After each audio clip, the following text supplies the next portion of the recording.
The autumn wind scattered dried leaves across the main street of Fort Garland, Colorado. As Hannah Gentry stepped off the stagecoach, clutching her worn carpet bag to her chest like a shield against the curious stares that greeted her arrival. The year was 1878, and Hannah had traveled over 1,000 miles from her home in rural Germany to this dusty frontier town with nothing but determination and the promise of a teaching position at the newly established schoolhouse. "Dank," Hannah said to the stagecoach driver as he handed down her second bag, then immediately regretted speaking as several onlookers exchanged glances.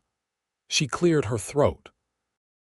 "Thank you, sir," she corrected herself, the words emerging with a thick accent that hung in the air like a declaration. Fort Garland sat nestled at the base of the Sangre de Cristo Mountains, a military outpost turned bustling settlement as ranchers, miners, and merchants flocked to the region. The town consisted of one main street lined with false-fronted buildings, a few side streets with modest homes, and scattered farms and ranches stretching across the valley. The military fort itself stood at the north end, its adobe walls gleaming golden in the late afternoon sun. Hannah gathered her belongings and made her way toward a building marked Davenport's General Store, where she had been instructed to inquire about lodging. Her dark blue traveling dress, made in the German style with intricate embroidery along the collar and cuffs, felt suddenly ostentatious among the simpler, practical attire of the women she passed. The high-necked collar and extra petticoats, perfectly respectable in her homeland, drew odd looks in the mountain heat. The bell above the door jingled as Hannah entered the store. Several customers turned to look at her, their conversations dying as they took in her appearance. "Good afternoon," Hannah said, approaching the counter where a thin man with spectacles was arranging tins of coffee. "I am Hannah Gentry, the new schoolteacher. I was told to ask here about my lodging arrangements." Mr. Davenport peered at her over his spectacles. "Ah, yes, the German girl. Mayor Thompson mentioned you'd be arriving today." His emphasis on German made it sound like an affliction rather than a nationality. "I have been in America for 3 years now," Hannah replied, lifting her chin. "I am an American citizen." Of course," Davenport replied without conviction. "Mrs. Patterson has a room ready for you above the millinery shop, 2 buildings down on the left." Hannah nodded her thanks and turned to leave when a woman's voice cut through the store. "Well, if that ain't the fanciest get-up I've ever seen. You planning on meeting the Queen later, honey?" The woman stood by a display of dry goods, her red painted lips curved in mockery. "Edith," Mr. Davenport cautioned, but the woman continued. "And that accent. Lord have mercy. How are the children supposed to learn proper English from someone who can hardly speak it herself?" Hannah felt her cheeks burn as several people chuckled. She gripped her bags tighter, searching for a dignified response, when the door opened behind her, letting in a shaft of golden light and the imposing figure of a man. "Mrs. Miller," came a deep voice. "Last I checked, you weren't on the school board, so your opinions on our new teacher don't amount to much." Hannah turned to face her defender. He stood with his back to the light, momentarily casting his face in shadow, but as he stepped further into the store, she could make out his features. Tall and broad-shouldered, he wore the practical attire of a rancher: denim pants, a faded blue shirt, and a well-worn leather vest. His dark brown hair was slightly too long, curling at the edges of his collar, and a few days' worth of stubble darkened his jaw. But it was his eyes that caught her attention, a clear, steady green that regarded her with unexpected kindness. "Wyatt Steele," the man said, extending his hand to Hannah. "I'm on the town council. We've been looking forward to your arrival, Miss Gentry." Hannah hesitated before taking his hand. "Thank you, Mr. Steele." "Don't mind Edith," he said, loud enough for everyone to hear. "Some folks around here haven't learned that God made people different for a reason." He tipped his hat to Mrs. Miller, whose face had gone as red as her lips. "And personally, I find your accent quite pleasant. Reminds me of music." The unexpected compliment flustered Hannah more than the previous mockery. "Thank you, need help with your bags?" Wyatt asked. "I'm headed that direction myself." Hannah nodded gratefully and allowed him to take her larger bag. As they exited the store together, she felt the weight of stairs following them out onto the dusty street. "I apologize for Mrs. Miller," Wyatt said as they walked. "She's got opinions on everything and everyone."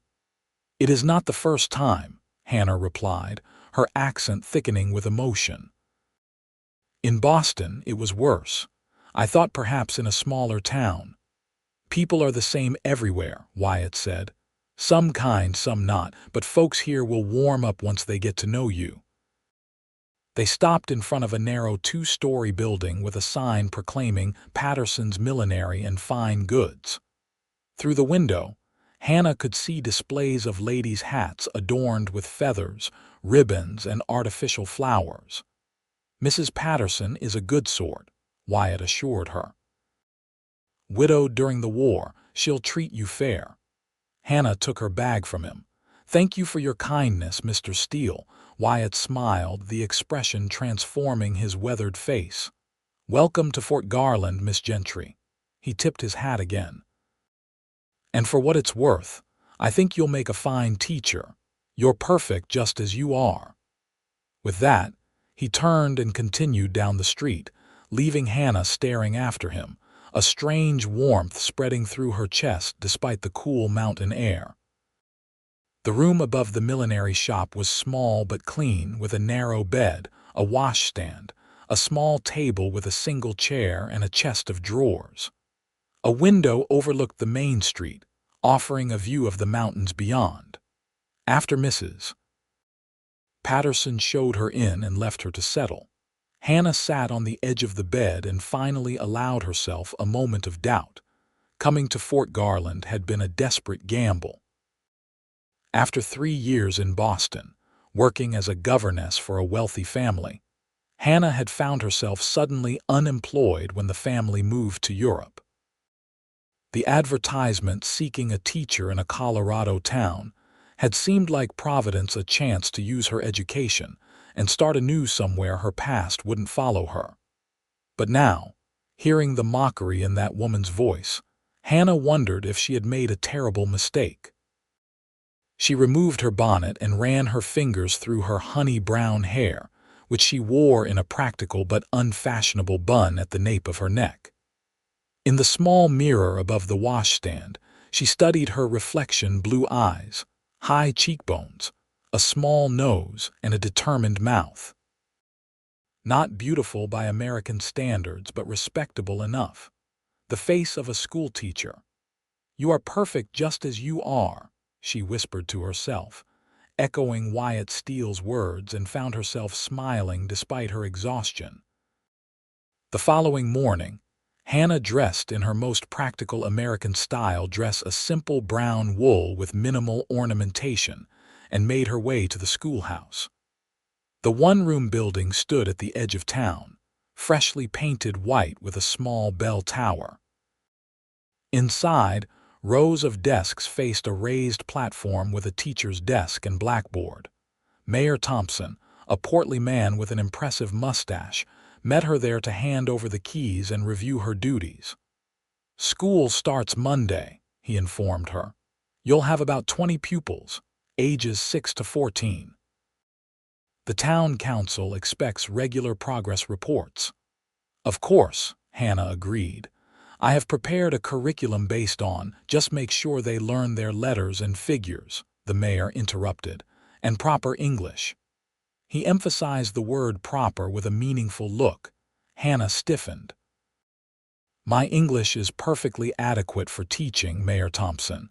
I was educated at the University of Heidelberg before coming to America." The mayor looked skeptical but nodded. "We'll see. Terms for 6 months. If things work out, we'll consider extending your contract." After he left, Hannah spent the day organizing the schoolroom, arranging books, and writing her name on the blackboard in her careful script. Miss Gentry. By late afternoon, she had prepared lesson plans for the first week and was cleaning the windows when a knock sounded at the door. Wyatt Steele stood on the steps, holding the reins of a handsome bay horse. "Afternoon, Miss Gentry. Thought I'd check how you're settling in." "Very well, thank you," Hannah replied, suddenly conscious of the dust on her apron and the loose strands of hair that had escaped her bun. "School looks good," Wyatt commented, glancing around the room. "My brother's 2 boys will be in your class. Sam's 10 and David's 8. "I look forward to meeting them," Hannah said. An awkward silence followed as Wyatt shifted his weight from one foot to the other. "Some of us are gathering at Sullivan's Cafe tonight," he finally said. "Sort of a welcome for you, nothing formal. Thought you might like to meet some of the parents before school starts." Hannah hesitated. The prospect of facing more people like Edith Miller was daunting, but she knew building relationships in the community was essential for a teacher. "That is very kind. What time should I come?" "Around 6. I can escort you if you'd like." "Thank you, but I can find my way. It is not a large town." Wyatt smiled. "No, it's not. But it's a good town, Miss Gentry. Give it time." That evening, Hannah changed into her best American dress, a dark green wool with simple lines and a modest bustle. She pinned her hair in a neat chignon and added a small cameo brooch at her throat, her mother's, one of the few possessions she'd brought from Germany. Sullivan's Cafe occupied the ground floor of a 2-story building across from the general store. As Hannah approached, she could hear the murmur of voices and laughter from inside. Taking a deep breath, she pushed open the door. The room fell silent as heads turned toward her. For a terrible moment, Hannah stood frozen in the doorway, feeling every eye upon her. Then Wyatt Steele stood from a table near the back. "Miss Gentry, come join us." His voice broke the silence, and conversation gradually resumed as Hannah made her way through the room. Wyatt had saved her a seat at a table with 3 other people. "This is my brother William and his wife Sarah," he said, introducing a man who shared his height but little else, with fair hair and a clean-shaven face. Sarah Steele was a petite woman with kind eyes. "And this is Dr. Howard, our town physician." The doctor, an older man with silver hair, nodded politely. "A pleasure, Miss Gentry. We're grateful to have an educated young woman willing to take on our unruly offspring." Hannah smiled, relaxing slightly.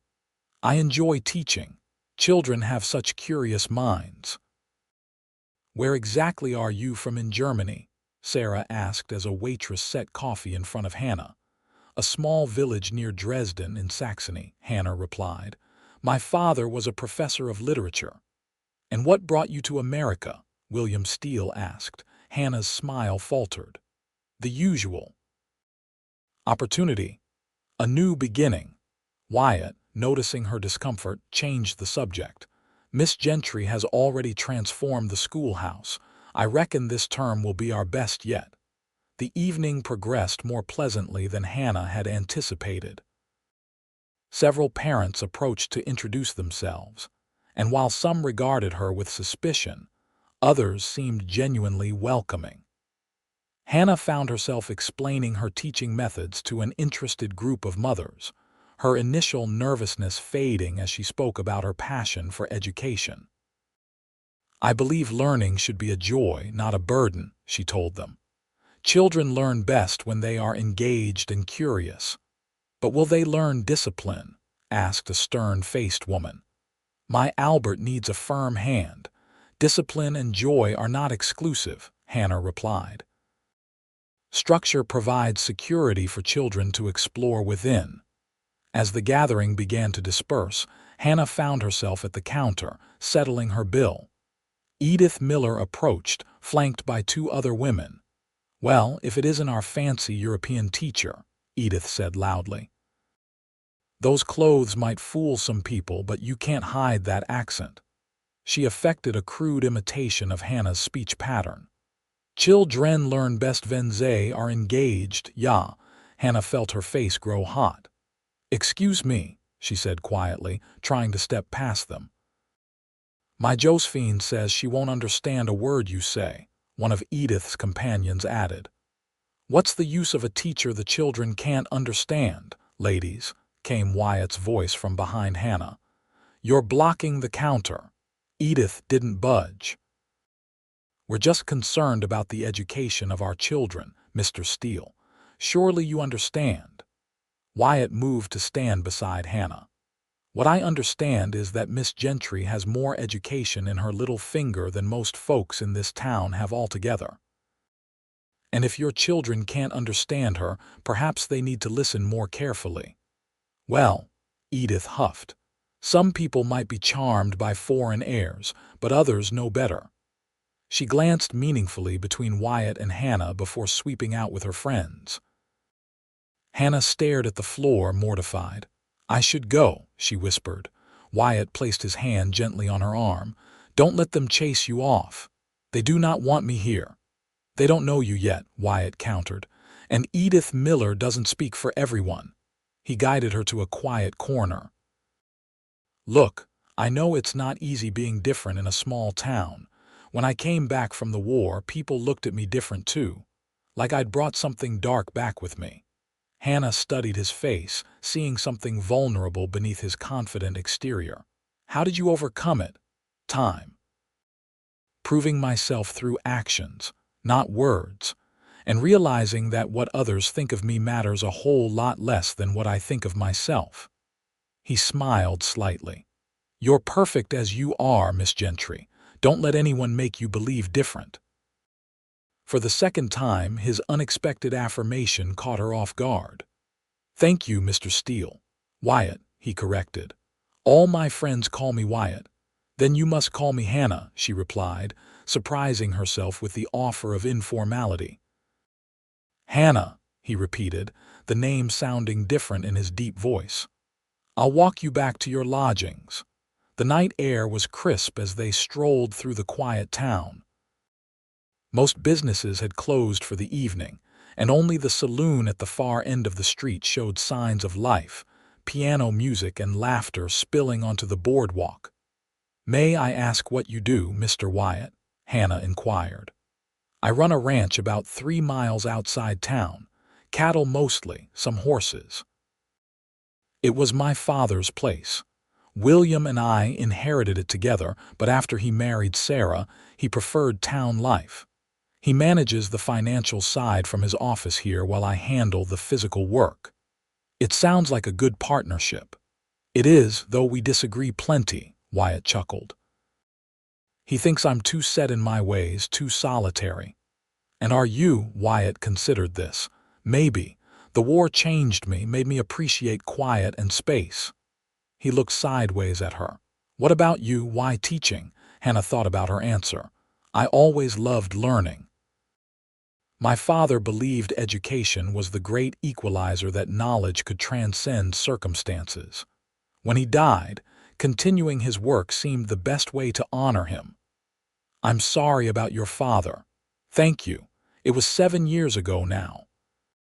They reached the millinery shop, and Hannah paused at the side entrance that led to her upstairs room.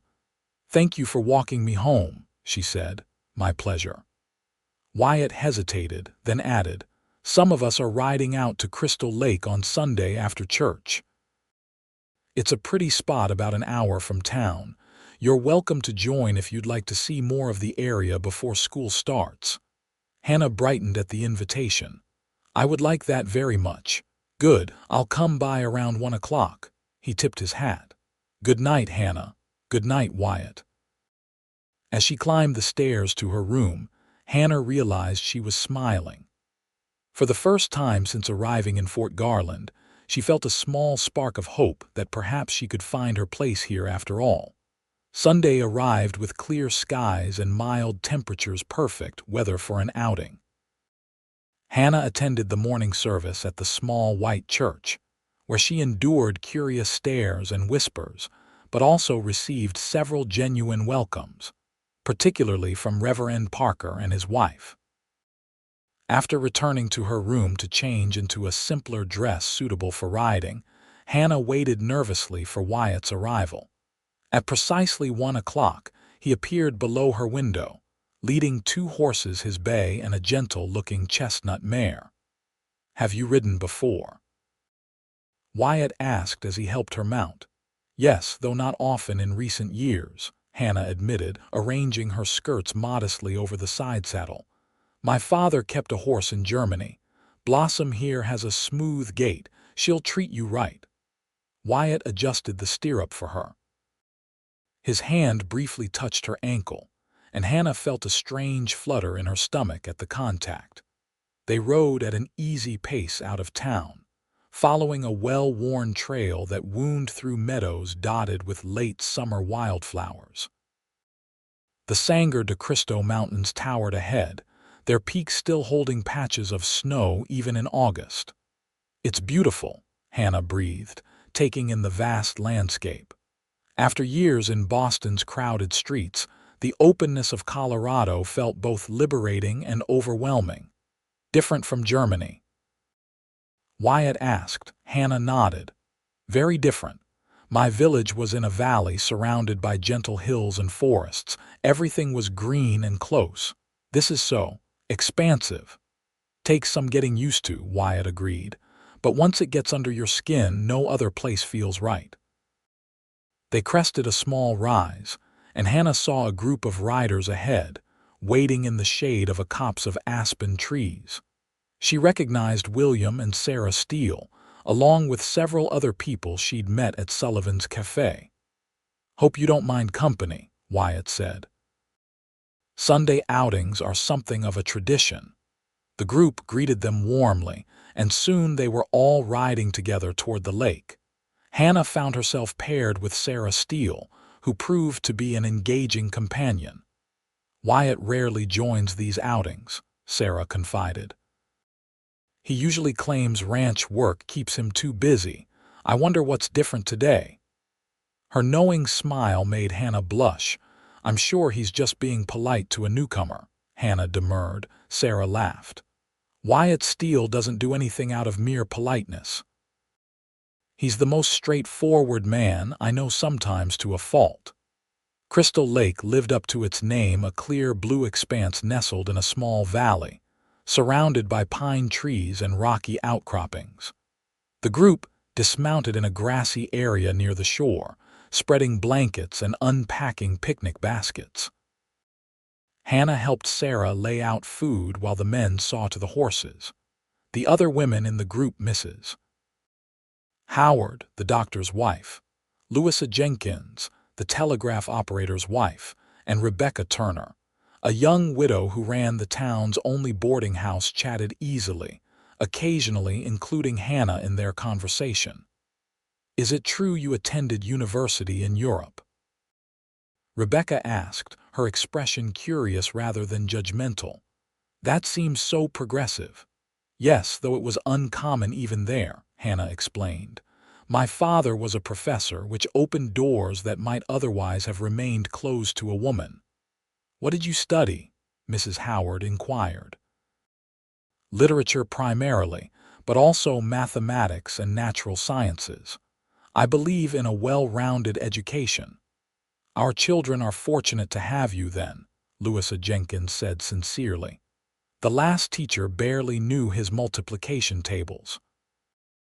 The conversation flowed more naturally than Hannah had expected. These women, away from the gossip of town, seemed genuinely interested in knowing her. By the time the men joined them, Hannah felt more at ease than she had since arriving in Fort Garland. After eating, some of the group went swimming in a shallow cove, while others fished or simply relaxed in the sunshine. Hannah declined swimming, instead removing her boots to wade along the shore, enjoying the cool water against her skin. She had ventured some distance from the main group, when she noticed Wyatt approaching along the shoreline. "Enjoying the lake?" he asked, skipping a flat stone across the water's surface. "Very much. It reminds me of summers in Germany." Hannah bent to pick up a stone, attempting to skip it as Wyatt had done. It promptly sank. Wyatt chuckled. "Here, try a flatter one." He handed her a smooth stone. "And flick your wrist like this." He demonstrated the motion. Hannah tried again with marginally better results. The stone bounced once before disappearing beneath the surface. "An improvement," she laughed. "You'll be an expert by summer's end," Wyatt assured her. "If I am still here," Hannah said without thinking. Wyatt's expression grew serious. "Having doubts already," Hannah sighed, sitting on a sun-warmed boulder. "Not doubts exactly, but I am aware that not everyone wants me here." "Because of Edith Miller and her ilk," Wyatt sat beside her. "Don't give them that power. It is not just them. The mayor himself seems uncertain about my suitability. Thompson's all bluster. Show him results with the children and he'll be your biggest supporter." Wyatt picked up another stone, turning it thoughtfully in his hands. "Can I ask you something personal?" Hannah tensed slightly but nodded. "What really brought you to America? I get the feeling it wasn't just opportunity." The directness of his question caught her off guard. For a moment, Hannah considered offering the simplified version she usually gave, but something about Wyatt's steady presence invited honesty. "After my father died, I had few options in Germany. My mother had passed years earlier, and I had no brothers to provide for me. A distant cousin offered marriage a man 40 years my senior who needed a housekeeper more than a wife." Hannah gazed across the lake. "America represented freedom from that fate. I had a small inheritance from my father, enough for passage and to sustain me until I found work." "That took courage," Wyatt said quietly. "Or desperation," Hannah countered. "The position in Boston was not ideal. The family treated me as little more than a servant, despite my qualifications. When they departed for Europe, I was left without references or prospects." "So you came west?" "Yes. The advertisement for Fort Garland specified only educated and unmarried. It paid more than I could earn in Boston and offered independence." Hannah smiled wryly. "I did not consider how my background might be received. People fear what they don't understand," Wyatt said, "but they can learn." He stood, offering his hand. "Come on, there's something I want to show you." Curious, Hannah took his hand and let him help her to her feet. They walked along the shore, away from the main group, until they reached a small inlet sheltered by rocks and trees. "Watch," Wyatt whispered, pointing toward the water. At first, Hannah saw nothing unusual.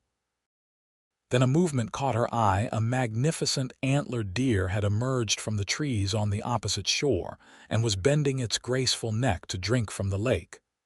"Oh," Hannah breathed, instinctively keeping her voice low. "How beautiful." They stood in silence, watching the deer, and then two does that joined it. The animals moved with elegant precision, alert yet peaceful in their natural environment. "I've been coming to this spot since I was a boy," Wyatt said softly.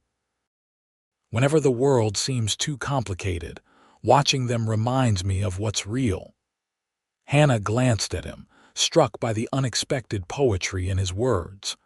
Their eyes met, and for a moment, something unspoken passed between them, a recognition of kindred spirits despite their different backgrounds. A shout from the main group broke the spell.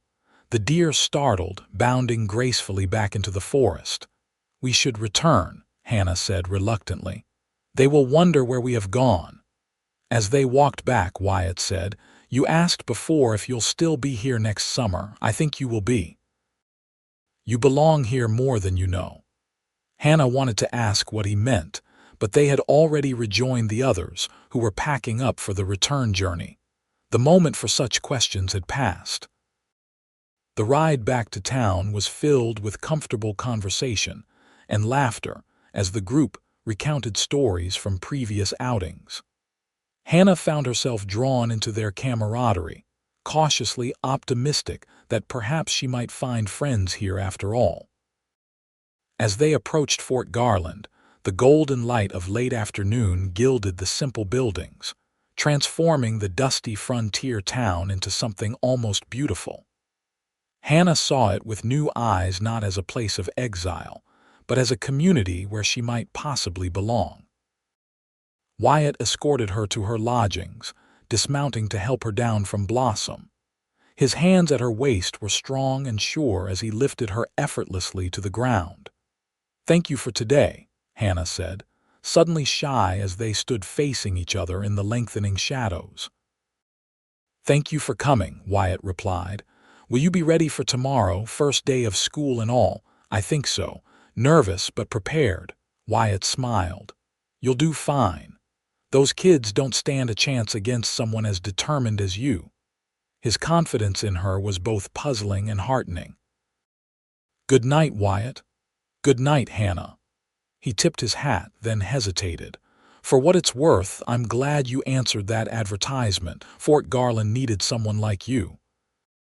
Before Hannah could respond, he had mounted his horse and ridden away, leaving her with a curious warmth spreading through her chest despite the evening chill.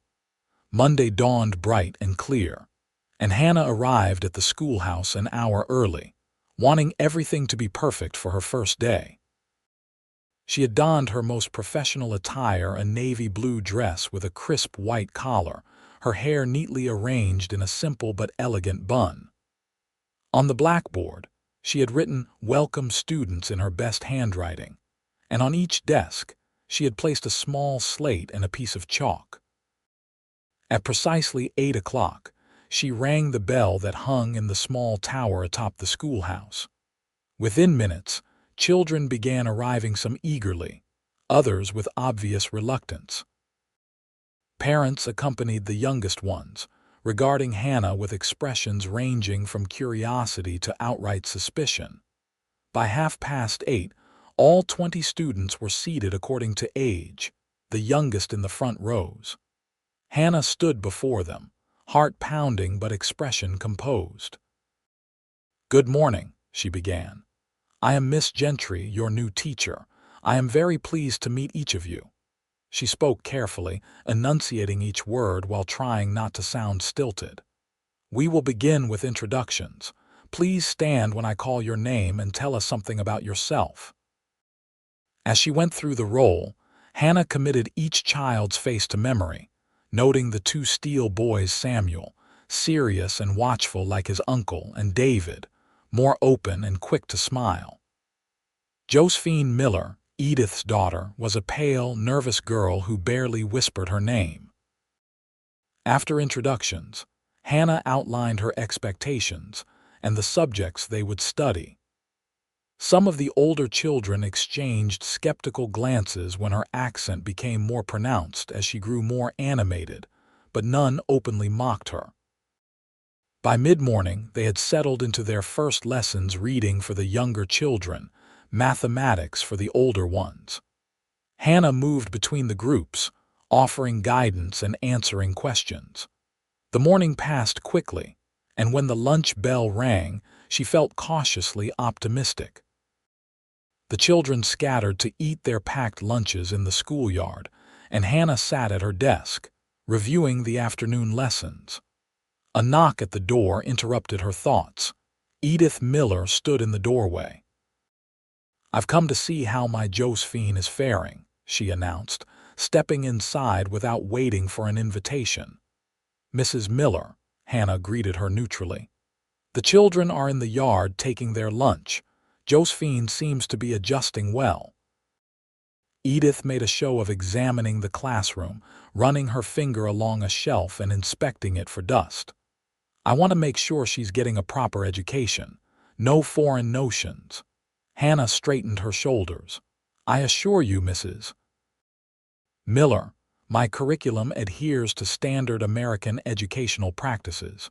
Your daughter will receive the same quality of instruction as every child in this room." "We'll see about that," Edith sniffed. Thompson says you're on probation, 6 months to prove yourself. Then I suggest you allow me to use that time teaching rather than defending my methods, Hannah replied evenly. Now, if you'll excuse me, I need to prepare for the afternoon session. For a moment, Hannah thought Edith might argue, but after a tense silence, the woman turned on her heel and stalked out. Hannah released a shaky breath, wondering how many more such confrontations lay ahead. The afternoon lessons went smoothly until geography class, when Hannah's pronunciation of Mississippi prompted giggles from several students. She felt her cheeks grow warm but continued the lesson, carefully sounding out the difficult words several more times. As the children were gathering their things to leave at the end of the day, Josephine Miller approached Hannah's desk, eyes downcast. "Miss Gentry," the girl said softly, "I'm sorry for laughing earlier." Surprised, Hannah knelt to the child's level. "Thank you for your apology, Josephine. It takes courage to admit a mistake. Mama says your English is wrong," Josephine continued, "but I think you talk pretty, like singing." Hannah felt a lump form in her throat. "That is very kind of you to say."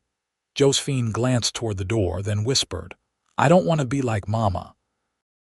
She's always angry." Before Hannah could respond, Edith Miller's voice called from outside. Josephine gave Hannah a quick, shy smile before hurrying away. The exchange left Hannah thoughtful as she tidied the classroom.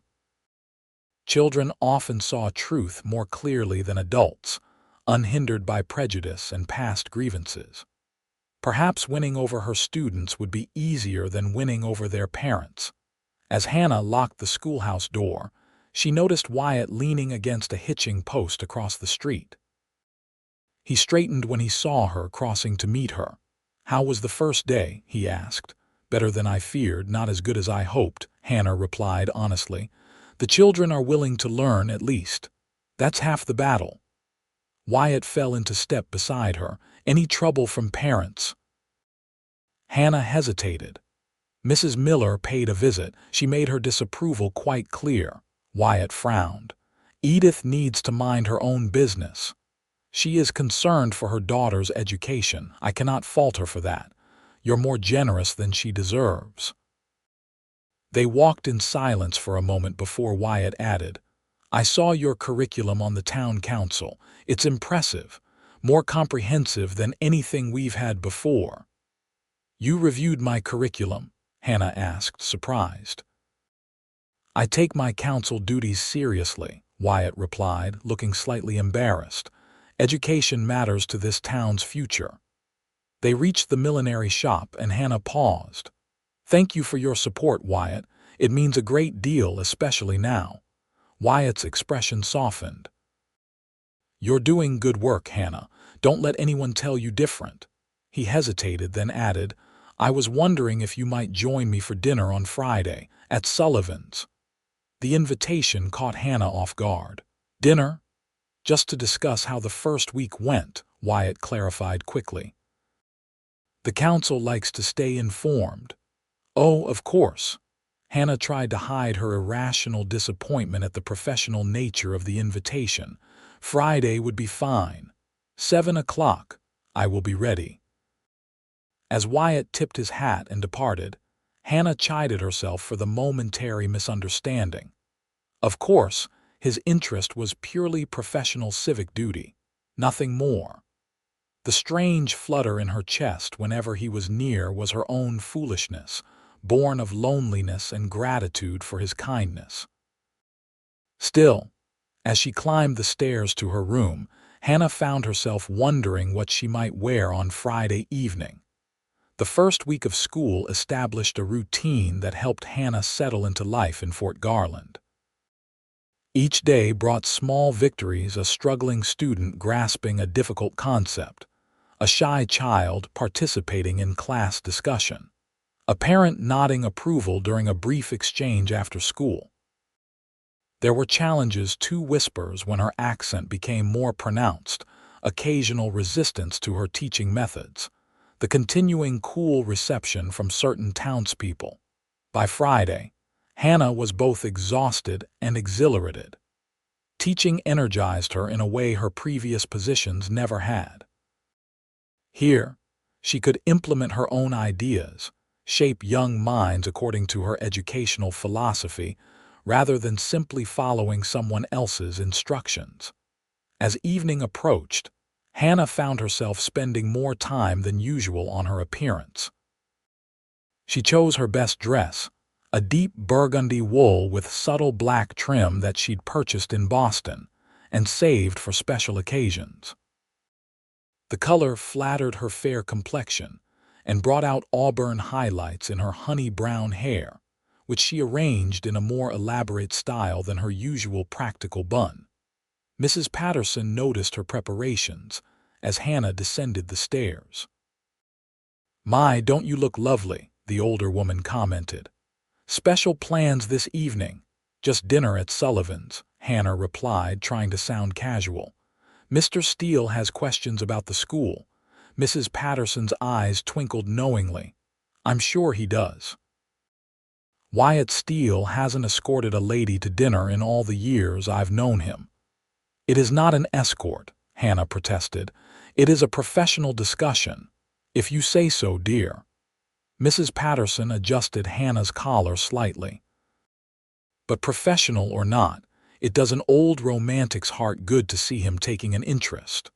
The war left deep scars on that man, though he hides them well." Hannah wanted to ask what Mrs. Patterson meant, but at that moment, the bell above the shop door jingled and Wyatt stepped inside. He had clearly made an effort with his appearance, as well his usual ranch attire replaced by clean dark trousers, a pressed white shirt, and a well-cut jacket. He trimmed his stubble to a neat shadow along his jaw, and his hair was freshly combed. "Evening, Mrs. Patterson," he greeted the milliner, then turned to Hannah. His gaze lingered a moment, and something in his expression made her heart beat faster. "Miss Gentry, you look very nice." "Thank you," Hannah replied, suddenly conscious of Mrs. Patterson's amused observation. "Shall we go?" The walk to Sullivan's Cafe was short, but the cooling evening air helped calm Hannah's inexplicable nervousness. Wyatt seemed uncharacteristically quiet as well, and she wondered if he was regretting the invitation. Sullivan's was busy but not crowded. Wyatt had reserved a table in a quiet corner, away from the main hustle. After they were seated and had placed their orders, an awkward silence fell. "How was the rest of your week?" Wyatt finally asked. "Any more visits from Edith Miller?" Hannah shook her head. "No, though I did speak with Josephine's father on Wednesday.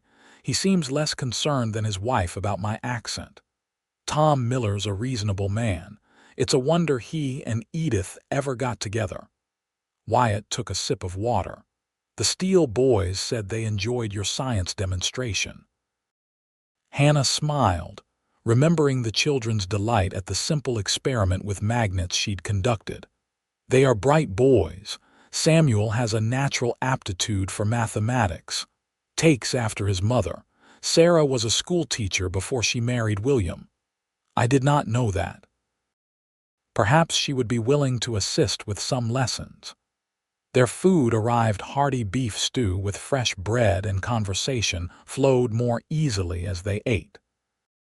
Hannah found herself sharing stories from the classroom, and Wyatt listened with genuine interest, asking questions that showed he valued education more than his frontier demeanor might suggest.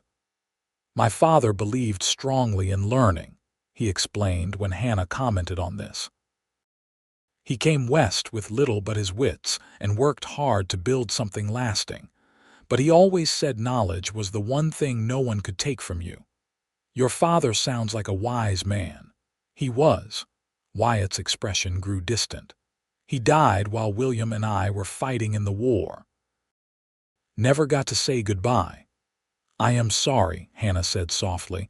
"That must have been very difficult." Wyatt nodded, then visibly shifted to a lighter tone. "Enough about the past. Tell me, how are you finding Fort Garland itself? Beyond the school, I mean." The landscape is breathtaking, Hannah replied. I still find myself staring at the mountains, especially at sunset when they turn that remarkable red color. That's how they got their name Sangre de Cristo, blood of Christ. It suits them. Hannah hesitated, then added, The town itself is still adjusting to me, I think. Some people are very welcoming, others less so. Small towns change slowly, Wyatt acknowledged, but they do change. As they finished their meal, Hannah realized with surprise that nearly 2 hours had passed. The conversation had ranged from education to ranching, from literature to local history, without a single awkward lull after the initial moments. I should probably return to my lodgings, Hannah said reluctantly, when they had lingered over coffee as long as was reasonable. Tomorrow I need to grade compositions and prepare next week's lessons. Of course. Wyatt settled their bill despite Hannah's protest that she could pay her share. Professional dinner, he reminded her with a smile that suggested it might have become something else along the way. The night had grown cooler, and Hannah shivered slightly as they stepped outside.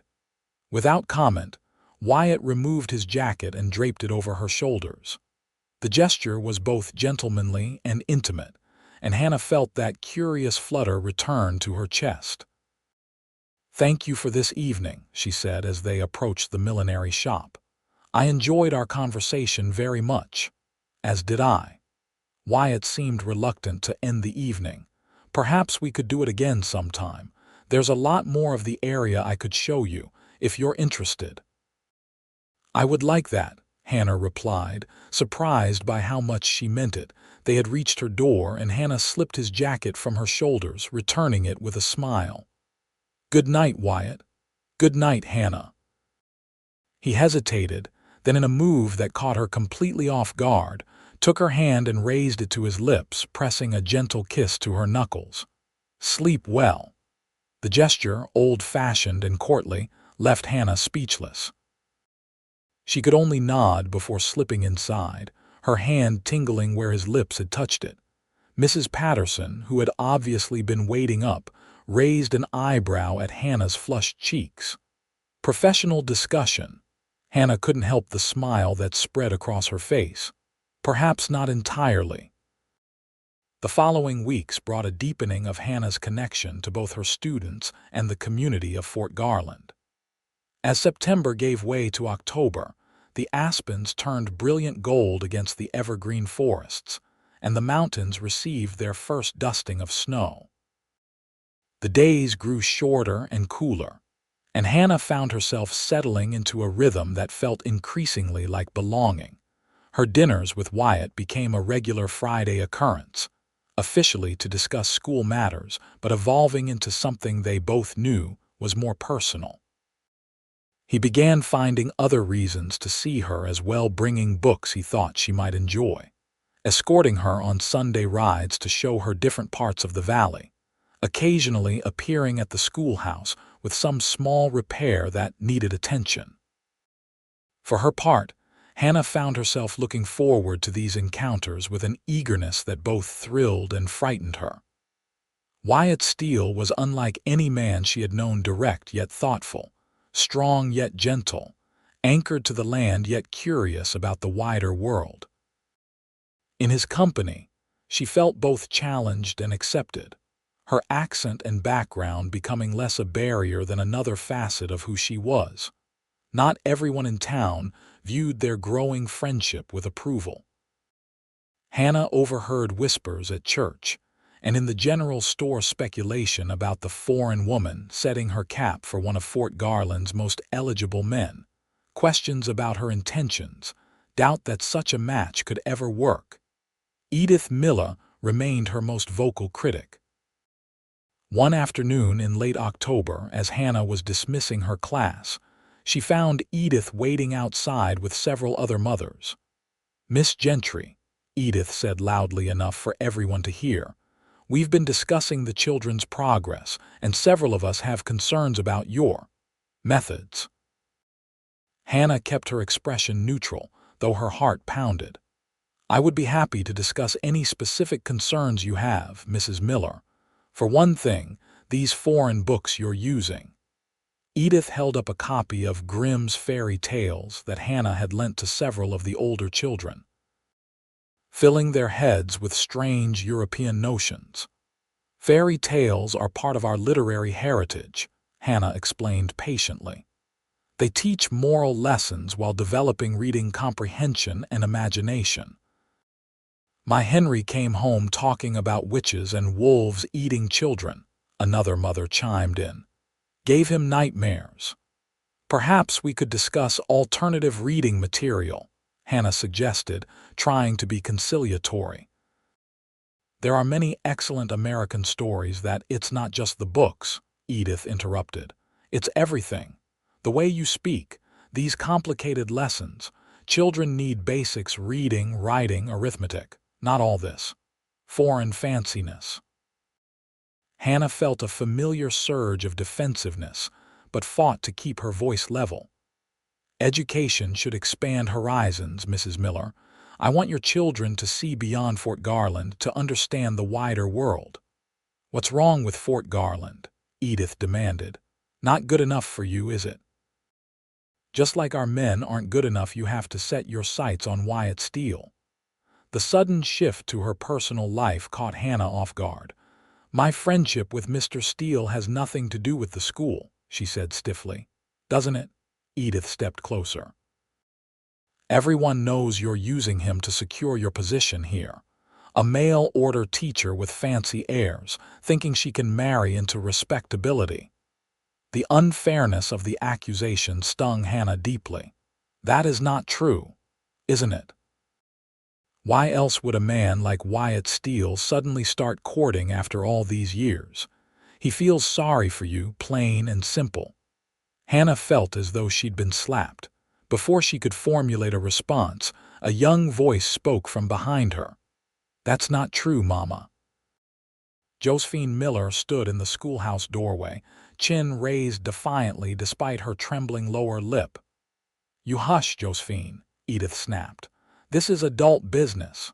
But you're being mean, the girl persisted. Miss Gentry is a good teacher. She helps me with my reading when I get stuck, and she doesn't make me feel stupid like Mr. Hollister did. Josephine Miller, you get over here right now. No. The single word seemed to shock Josephine as much as her mother. Miss Gentry says we should stand up for what's right. And you're being wrong, Mama. A tense silence fell over the group. Hannah placed a gentle hand on Josephine's shoulder. Thank you for your support, Josephine, but you should go with your mother now. The girl looked up at Hannah, conflicted. It's all right, Hannah assured her. We can talk more tomorrow. Reluctantly, Josephine joined her furious mother, who grabbed her arm and marched her away without another word. The other mothers dispersed as well, some looking uncomfortable with how the confrontation had escalated. Hannah stood alone on the schoolhouse steps, fighting back tears. The exchange had shaken her more than she wanted to admit, especially Edith's suggestion that Wyatt's attention stemmed from pity rather than genuine regard. She was locking the schoolhouse when she heard approaching hoofbeats. Wyatt rode up on his bay, concern evident on his face. I just passed Edith Miller dragging her daughter through town like a sack of flour, he said, dismounting. The look she gave me could have curdled milk. What happened? Hannah sighed, too emotionally drained to dissemble. She and some other mothers expressed concerns about my teaching. Then she suggested I was pursuing you to secure my position in town. Wyatt's expression darkened. That's ridiculous. Is it? Hannah couldn't meet his eyes. You have been very kind to me, Wyatt, perhaps unusually so. That's not, he broke off, running a hand through his hair in frustration. Can we talk somewhere more private? They walked together to a small park near the center of town, now empty in the late afternoon. Fallen leaves crunched beneath their feet as they found a bench partially sheltered by an old oak tree. Edith Miller has been spreading gossip since the day she arrived in Fort Garland, Wyatt said once they were seated. "Nobody with any sense pays her any mind." "But there is often truth at the heart of gossip," Hannah replied quietly. "You have been exceptionally supportive of me, Wyatt. I cannot help but wonder why." Wyatt was silent for a long moment, staring at the mountains as if gathering his thoughts. "The war changed me," he finally said. "I went in believing in glory and came out knowing only grief. Lost friends, saw things no man should see. When I came home, everything looked different, felt different." Hannah listened, sensing he needed to tell this story. "For years after, I just went through the motions. Worked the ranch, did my duty to the town, existed rather than lived." He turned to look at her directly. "Then you stepped off that stagecoach with your carpet bag and your accent and your determined expression, and something woke up inside me." Hannah's breath caught at the intensity in his gaze. "It wasn't pity, Hannah, it was recognition." Wyatt's voice softened. "You came to a strange place, faced people's judgment and cruelty, and never once backed down. You had courage when I'd forgotten what that looked like." "Wyatt, let me finish," he said gently. "I've been spending time with you because I want to, not out of duty or pity. You're intelligent, principled, kind, and yes, beautiful, though you seem not to know it. When I said you're perfect as you are, I meant it." Hannah felt tears welling in her eyes, touched beyond words by his sincerity. "I know it hasn't been long," Wyatt continued, taking her hand, "and maybe this is too forward, but I care for you, Hannah, deeply. And if you'll allow it, I'd like to court you properly." "People will talk," Hannah whispered. "Let them." Wyatt's thumb traced small circles on her palm. "The only opinions that matter are yours and mine." Hannah looked at their joined hands, then up at his face, open, honest, waiting for her answer. In that moment, all her doubts and fears seemed small compared to the feeling blooming in her heart. "I would like that very much," she said softly. Wyatt's smile transformed his face, erasing years of solemnity.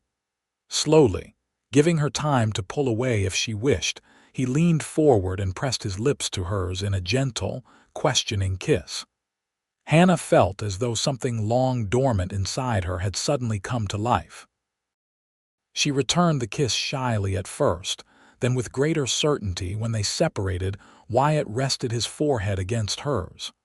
"I've been wanting to do that since the day at Crystal Lake," he admitted. Hannah laughed softly. "I have been wanting you to." They sat together until twilight descended, talking quietly, planning outings, sharing hopes.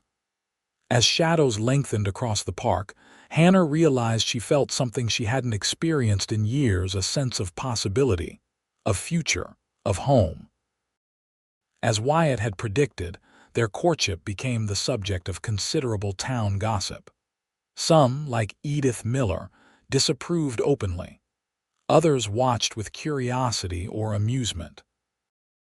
A surprising number offered congratulations, particularly as the weeks passed, and it became clear that Wyatt's interest was genuine and Hannah's affection reciprocated.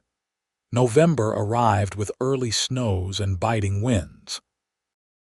The schoolhouse was often chilly despite the pot-bellied stove that Wyatt had repaired and improved, adding metal reflectors to better distribute the heat throughout the room. Hannah taught the children wearing fingerless gloves, which became something of a fashion trend among her female students. Thanksgiving approached, and Hannah found herself included in the Steele family celebration. Sarah had embraced her warmly from the beginning, seeming delighted by her brother-in-law's happiness. William was more reserved but polite, gradually warming to Hannah as he observed her positive influence on Wyatt.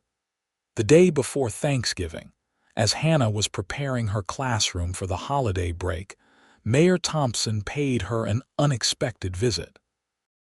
He seemed uncomfortable, fidgeting with his hat as he stood before her desk. "Miss Gentry, I wanted to inform you personally that the town council has voted to extend your contract through the end of the school year," he announced without preamble. Your probationary period has been deemed a success. Hannah was momentarily speechless. Thank you, Mayor Thompson. I am honored by your confidence. The mayor cleared his throat. There have been some complaints, of course. The Miller woman made quite a speech at the last meeting. But the children's progress speaks for itself. He gestured to the student work displayed around the room. Reading scores improved across all grades, and young Albert Jenkins actually seems to enjoy mathematics now, which his father says is nothing short of miraculous. The children have worked very hard, Hannah said, hiding her surprise at this unexpected praise.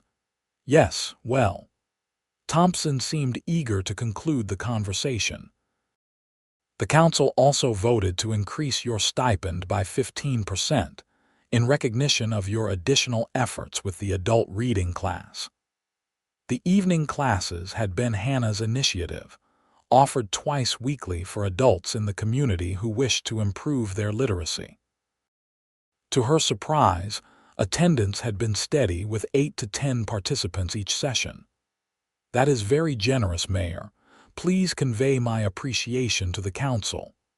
After the mayor departed, Hannah sat at her desk, overwhelmed by a sense of accomplishment. Despite the challenges and opposition, she was making a difference in Fort Garland. For the first time since her father's death, she felt truly purposeful and for the first time ever, truly independent. That evening, she shared the news with Wyatt over dinner at his ranch house, a comfortable 2-story structure of logs and stone that he had built himself, expanding on the original cabin his father had constructed. The interior was surprisingly refined, with well-crafted furniture, bookshelves filled with volumes on various subjects, and colorful Navajo rugs warming the wooden floors.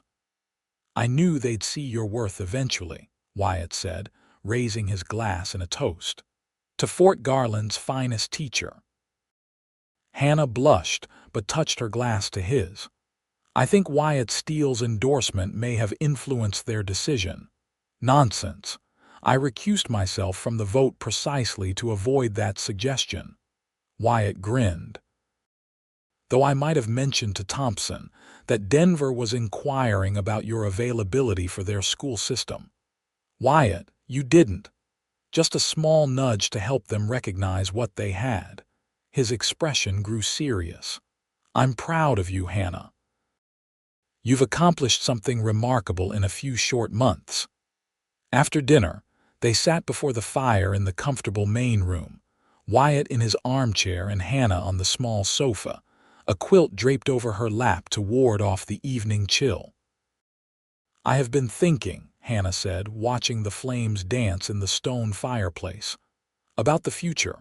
Wyatt looked up from the book he'd been perusing. What about it? My contract now extends through June. After that, she hesitated. I am not certain what comes next. Wyatt set aside his book, his expression thoughtful. What would you like to come next? That depends, Hannah replied carefully, on several factors. Such as whether I am offered another year at the school, whether I wish to remain in Fort Garland. She took a deep breath. Whether there might be other considerations.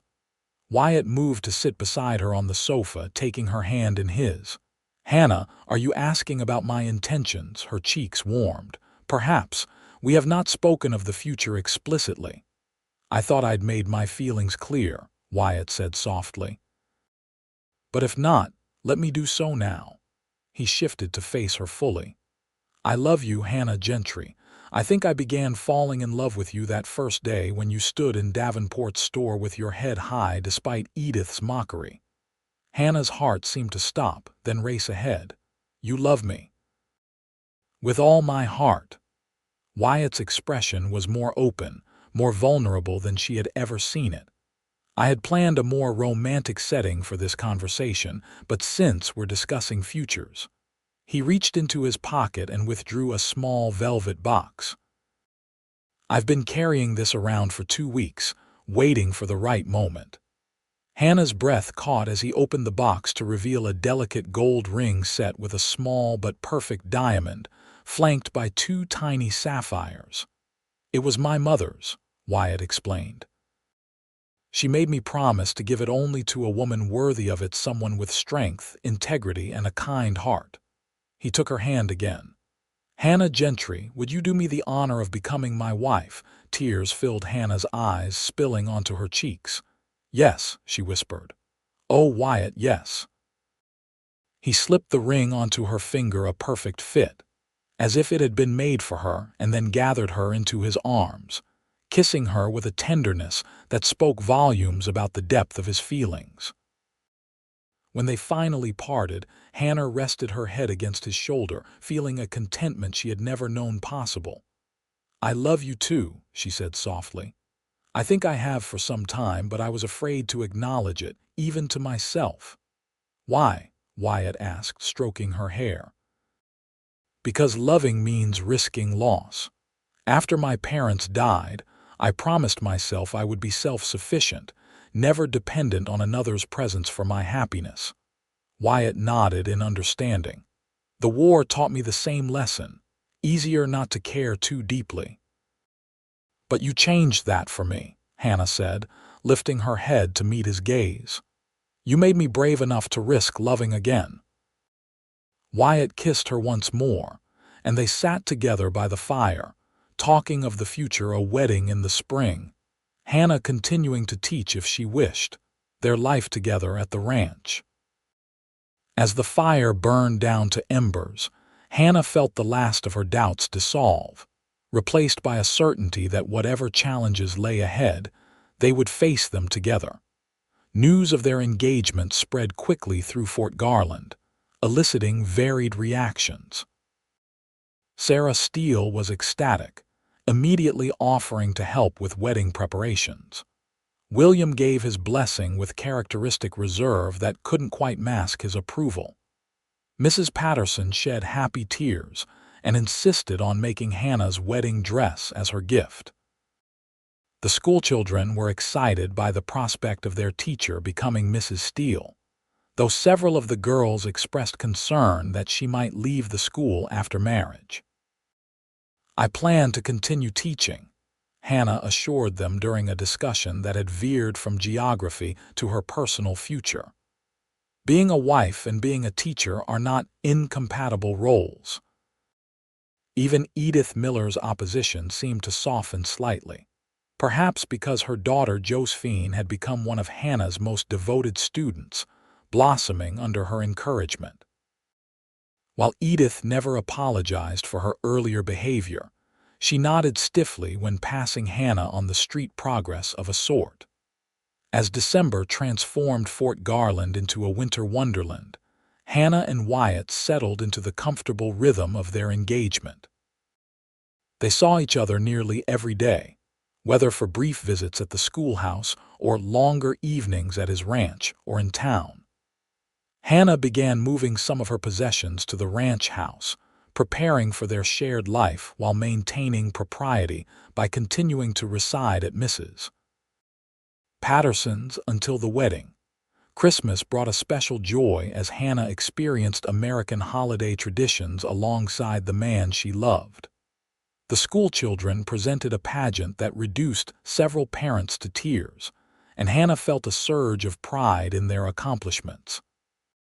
The community gathered for caroling and a feast at the church, where Reverend Parker publicly blessed Hannah and Wyatt's engagement. New Year's Eve found them at the ranch, a small party with William, Sarah, and a few close friends to welcome 1879.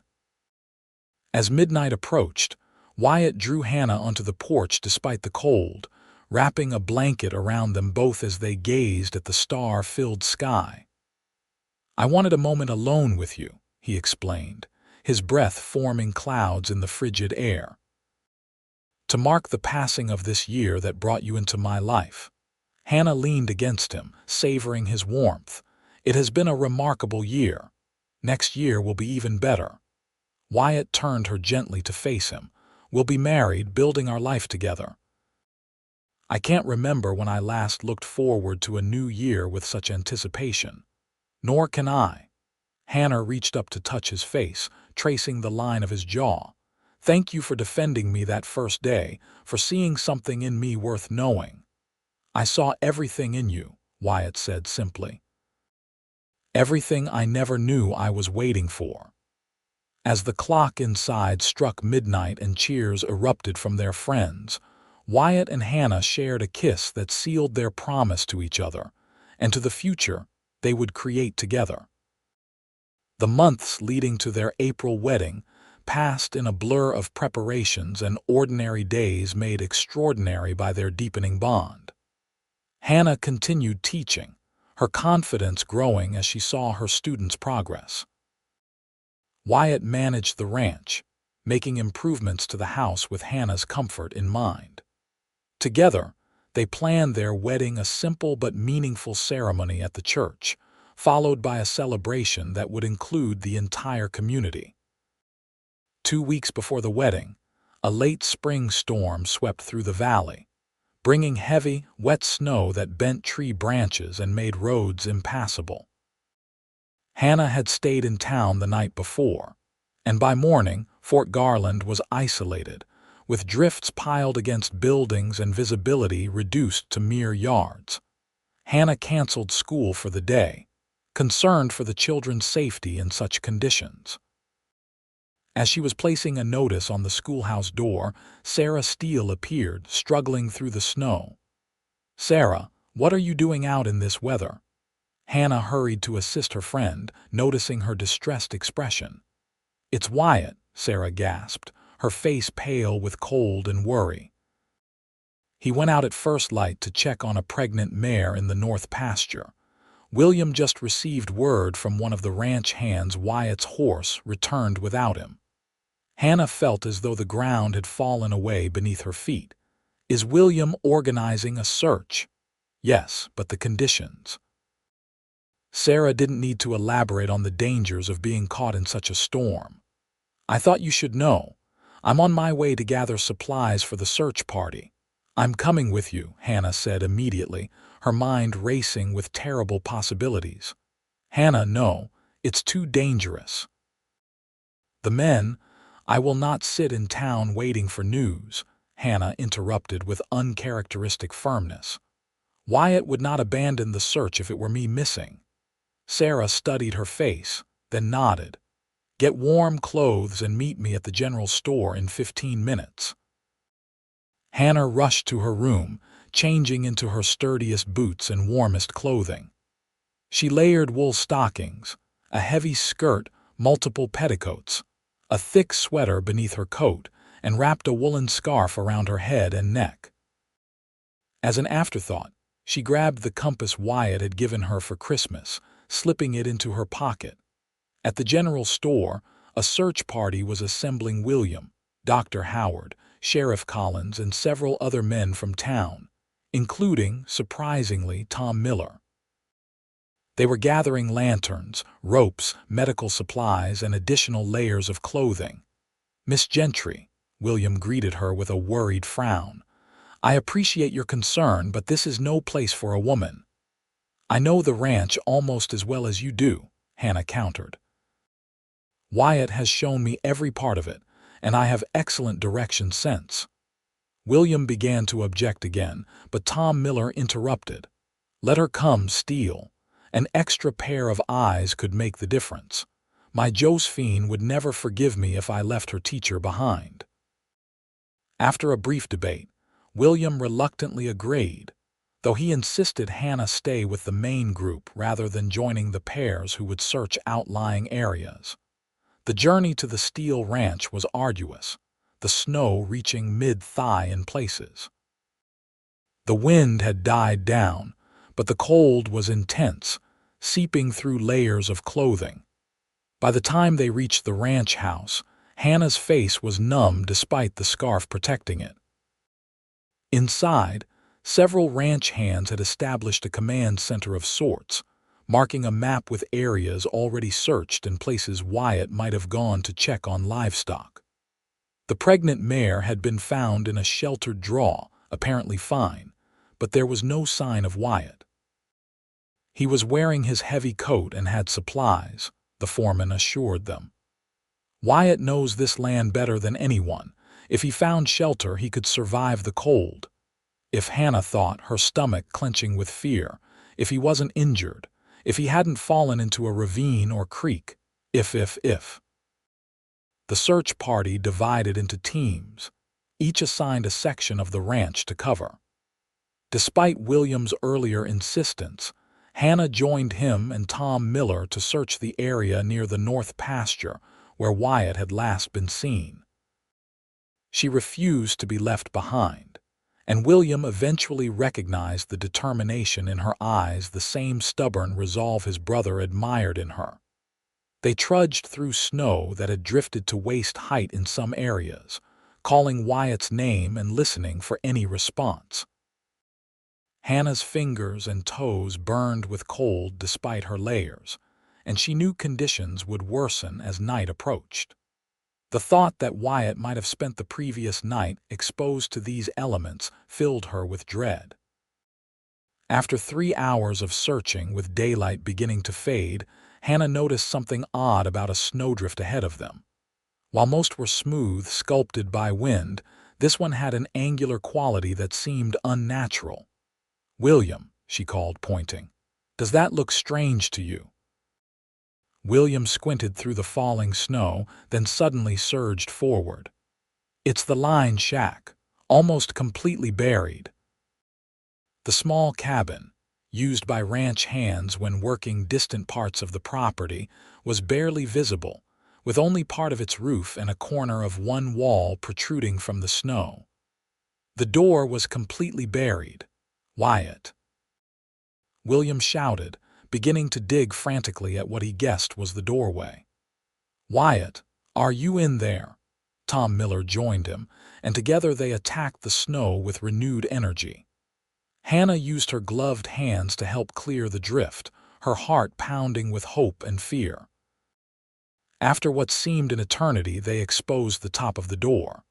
William pounded on it, shouting his brother's name again. A muffled sound came from within.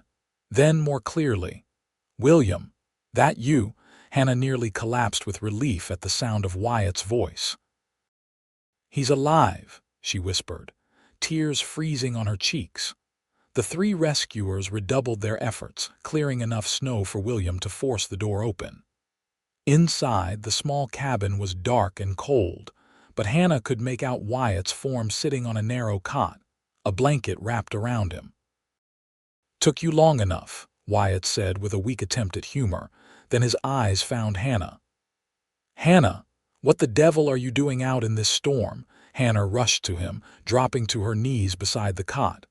"Looking for you, you impossible man." She cupped his face in her hands, alarmed at how cold his skin felt. "Are you hurt?"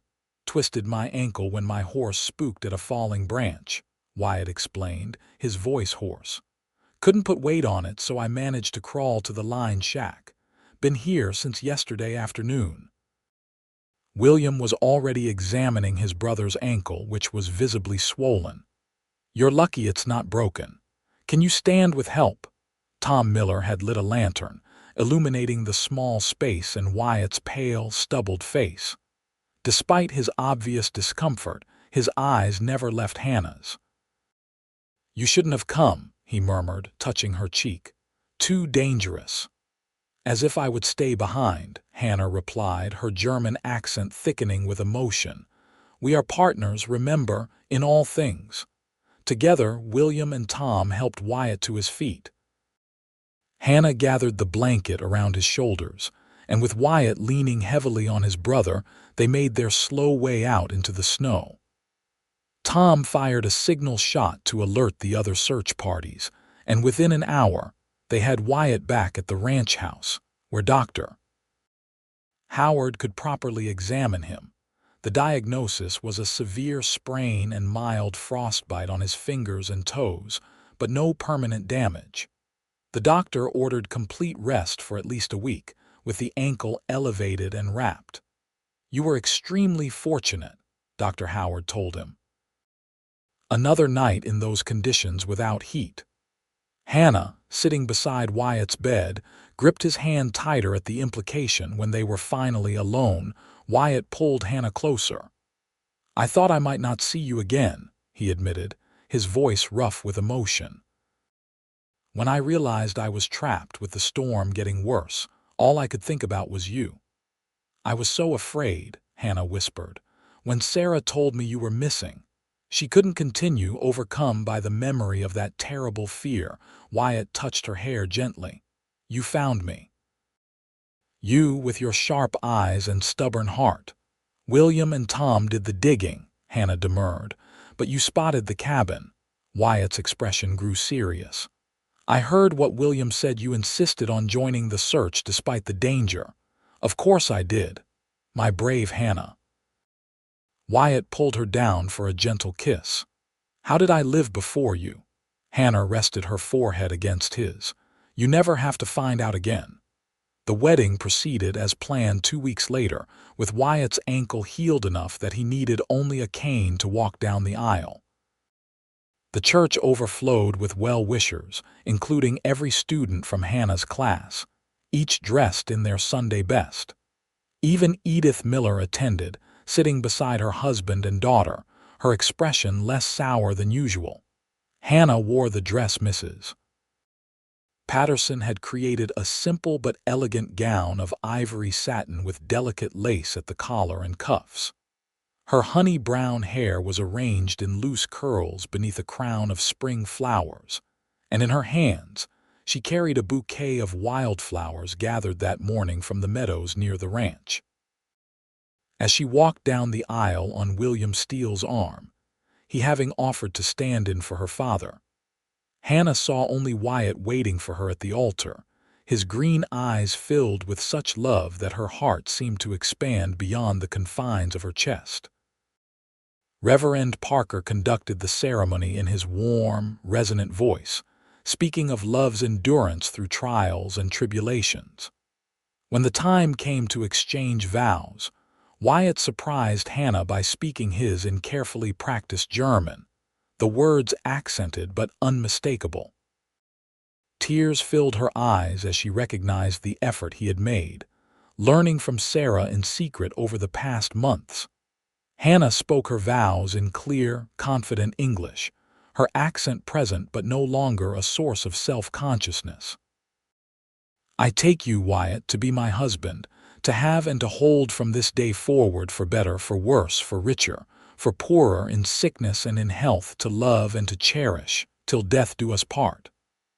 By the power vested in me," Reverend Parker concluded, "I now pronounce you husband and wife. What God has joined together, let no man put asunder." He smiled broadly. "You may kiss your bride, Mr. Steele." Wyatt did so with a tenderness that belied the strength of his arms as they circled Hannah, lifting her slightly as the congregation erupted in applause and cheers. As they turned to face their friends and neighbors, Hannah saw genuine happiness on the faces surrounding them, acceptance where once there had been suspicion, welcome where there had been rejection. The celebration that followed at the Steele Ranch lasted well into the evening, with food, music, dancing, and laughter. Hannah and Wyatt moved among their guests, accepting congratulations and well wishes from what now truly felt like their community. Even Edith Miller approached, stiffly offering best wishes and a hand-embroidered tablecloth that must have taken months to complete. As twilight descended, transforming the snow-capped mountains to shadowy silhouettes against the darkening sky, Hannah found a quiet moment with her husband on the porch of what was now their home. "Happy?" Wyatt asked, his arm around her waist. "More than I ever imagined possible," Hannah replied, leaning into his embrace. "When I stepped off that stagecoach last autumn, I hoped only to find work and perhaps, eventually, acceptance. I never dreamed I would find love, family, and true belonging." "You belong here," Wyatt said simply. "With me, with our community. You always did, they just needed time to see it." He turned her gently to face him. "You're perfect as you are, Hannah Steele. Your accent, your European ways, your educated mind, your compassionate heart, all of it makes you who you are, and who you are is exactly who I love." "As I love you," Hannah whispered, standing on tiptoe to kiss him. "My protector, my partner, my home." Behind them, the party continued, voices and laughter spilling into the spring evening. Before them stretched the future they would build together, a life of purpose and passion in this place that had become Hannah's true home. And beyond the porch, the mountains stood sentinel, unchanged yet ever-changing, like the town of Fort Garland itself, a community learning, growing, and embracing the woman who had once been mocked for her accent and her clothes, but who now stood proudly as Mrs. Wyatt Steele, teacher, wife, and beloved member of the place she would forever call home. 5 years later, Hannah sat on a blanket spread beneath the aspens near Crystal Lake, watching her husband teach their 3-year-old son, Frederick, to skip stones across the water. Beside her, infant Elizabeth slept peacefully in a wicker basket, her tiny face serene in the dappled sunshine filtering through the golden leaves. Fort Garland had changed in the years since Hannah's arrival. The railroad had come through, bringing new settlers, new businesses, and new opportunities.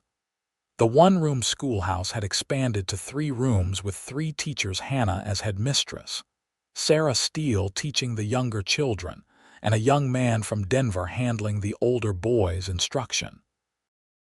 Wyatt had expanded the ranch, experimenting with new breeding techniques that had made Steele livestock sought after throughout Colorado. William managed the business side with his usual efficiency, while their wives had established a small library in town, fulfilling Hannah's dream of bringing literature and learning to everyone in the community.